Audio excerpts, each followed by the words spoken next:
Hi, my name is Julie Sonam, and I'm a real estate agent here in the great state of Oregon. And today I want to talk to you a little bit about some, I would say, limitations that buyers put on themselves that are unnecessary. There's a psychology to buying a house and deciding where we want to live. And we, as real estate agents, we often see buyers repeating similar patterns and doing similar things that create a lot of obstacles and limitations and opportunities. They miss out on opportunities, and so I want to talk to you about some things that I see that might be insightful or helpful for you if you're a buyer, if you're thinking about moving to the Eugene Springfield area and you have to decide, like, where do I want to live? Do I want to live in Eugene? Do I want to live in Springfield? And oftentimes buyers will get very determined on a specific neighborhood that they want or a specific neighborhood that they don't want. So you'll hear someone say, I don't want to live in Springfield, or I don't want to live in Santa Clara, or I don't want to live in downtown, or I don't want to live in the Whitaker. Whatever the neighborhood is where they've either had a bad experience or they've heard something about it, or someone has told them something about it. And so they come up with an idea of that's just not for me. And that's great because I like it when buyers have clarity and I like it when buyers have this clear picture of what they want and what the non negotiables are. Like my non negotiable was I had to have a garage and I absolutely was not going to buy a house without a garage. Well, guess what? I bought a house and it doesn't have a garage. And I've been living there now for almost 15 years. And is what happened is I loved the house. And when I called my real estate agent and I said, hey, this house came on the market and I love it. I think it's my house and I want to buy it. She said, well, it doesn't have a garage. And you said you had to have a garage, that that was your non negotiable. And I said, well, I want the house, but I want the house. And she was really, really surprised and kind of disappointed, I think, because I really wanted to buy the house, even though it didn't have a garage. And she said, well, um, I could have been sending you listings of properties that had a that had no garage. This whole time I could have been sending you listings that had no garage. And I said, I don't care. I wouldn't have wanted them. I want this one. And so when I first started in real estate, I was sharing an office with an agent, an older, experienced agent. And he said to me one day, he said, oh, have you ever heard the saying, buyers are liars? And I was like, no. And it sounded so negative and it sounded so bad. And as I've gone on in my career, I understand now where that saying comes from. It's just when we're really clear and we're a buyer and we have a really clear idea of what we want, oftentimes we find something that doesn't have that non-negotiable item and we end up wanting it anyway.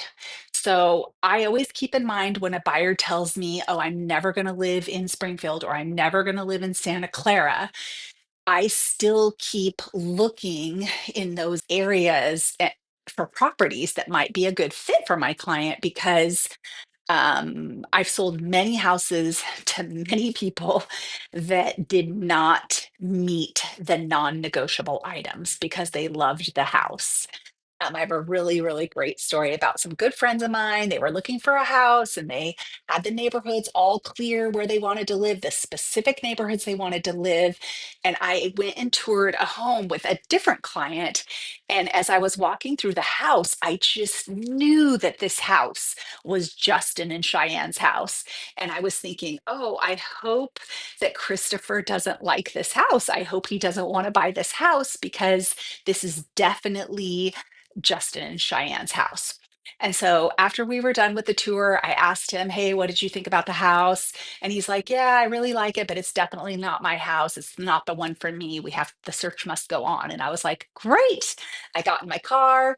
I called Justin and Cheyenne and I said, "I know you don't want to come over here. I know you don't want to see this house, and I just want you to do it for me. I really want you to see the house. I know you're not going to buy it. I know you don't want to live here, but I really want you to see this house." And they said, "Okay, fine, we'll come see it." And I was so excited. So they came and they got out of their car and we started walking up to the front door.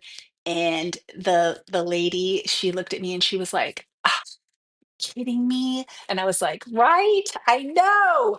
And I opened the door and we went in and they were like, "Oh my God." And I was like, "Right? I know." And guess what? They bought the house. They love it. They live there and they absolutely love it. And they love the neighborhood and they love their house and they love where they live. And so I guess the moral of me telling you all of this is to say, if you're moving here from out of the area, I would not rule out any specific neighborhood or area because everything here is close and everything is accessible. It's really easy to get around.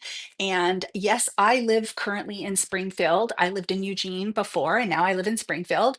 And if I want to say I want to go to dinner or go to my favorite bakery, well, they're in Eugene and it takes me 10 minutes. It's not difficult to get around. And so, even if you live in a neighborhood, like say you were fixated on living in the friendly and you're not in the friendly neighborhood, let's just say you live 5 minutes from the friendly neighborhood. Well, you're not going to miss out on friendly neighborhood. You can still go to the friendly neighborhood park. You can still go to the friendly neighborhood grocery store. You can still go to the friendly neighborhood food truck pavilion, campus party place. You're not going to miss out on the quality of life and the experiences of the different areas in this town. And so I highly suggest and recommend you keep a really open mind and just look for the house and don't get too attached to where the house is located. Now, it's a different story if you have a child, and you want them to go to the the Japanese immersion school, or you want them to go to the Spanish immersion school, or you want them to go to the Montessori school, and you don't want a 30-minute morning commute to work, and you don't want to have to drive all the way to the Montessori school and then drive all the way back to your job and make your life more complicated, then of course, yes, buying a house in the vicinity of that's going to make sense for your life with the kids makes absolute sense. But if that's not your consideration, then I would encourage you to just focus on the house and not as much on the actual neighborhood. I hope this was helpful. And if you have questions or you're thinking about moving here and you would like to talk to somebody, I'm always available. You can text me or call me anytime. Sometimes if my phone says it's spam, I don't answer. So you might want to text me first and say, "Hey, this isn't spam. I saw your YouTube video. I'm moving to the area." I would love to talk to you.